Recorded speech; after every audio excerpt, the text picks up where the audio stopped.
I'm Bob Hallmark in Kilgore this morning. As you can see over my shoulder, I'm at the Rivers Recycling Plant where the facility is still smoking.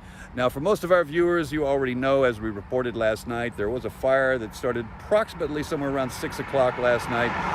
Units from Kilgore, Sabine, and White Oak came out to the facility and began to try to fight the fire. One of the problems with fire, as we're about to find out from the expert here, is that you have three elements: fuel, heat, and oxygen, and you have to take one of those away to be able to douse a fire.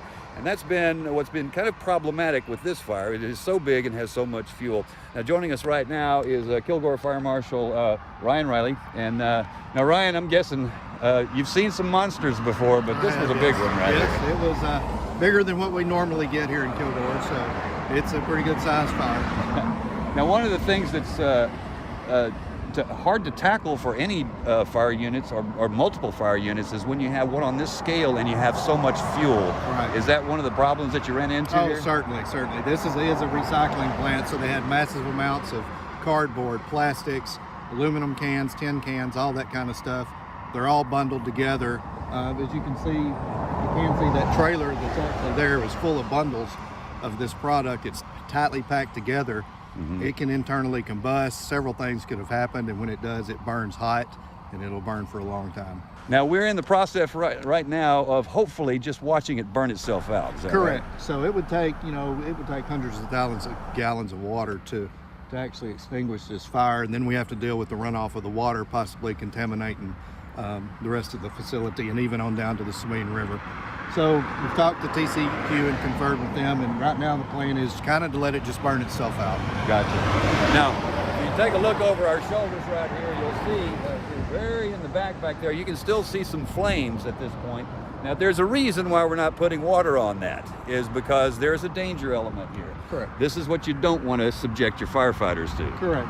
The roof is obviously caved in, so we have structural collapse throughout the whole facility, and at this point, there's no lives to save in there. It's a big life safety issue to actually put firefighters in that kind of environment. I noticed earlier that there was a drone that was put up, I guess, to take a look over the top of the facility. Yeah, so we're just trying to get an overall view of what's going on with the fire. Look at the backside at the tree line to make sure that we have no fire going on back there. Just basically monitoring the situation. That's a good question. I didn't even think of that. Now, it is a remote location, so no homes or structures are going to be threatened by this. Correct. However, we are near a wooded area. Yep. Was that a concern at this point? It was last night when it was first burning, but everything is so saturated with water from all the rain that we've had. Believe it or not, the back of the tree line did not catch on fire or any of that, so we were lucky in that regard. Gotcha. All right, so the plan at this point is just simply to monitor, make sure we don't have a rekindle anywhere. Yes, sir. And hopefully this thing goes out on its own here. Hopefully, we're probably gonna be about a week, I would guess. In your experience, I mean, I'm sure you've seen a lot of these. These are the kinds that I'm sure firefighters probably their least favorite kind to fight. Exactly. Because it's a long haul on this. It's a long process. And there's not a whole lot we can do at this point except just monitor it and stand by. All right, but we're in good shape right now. We are. Smoke's going up, it's not going flat, so we're getting the smoke up and out, so we're good there. So.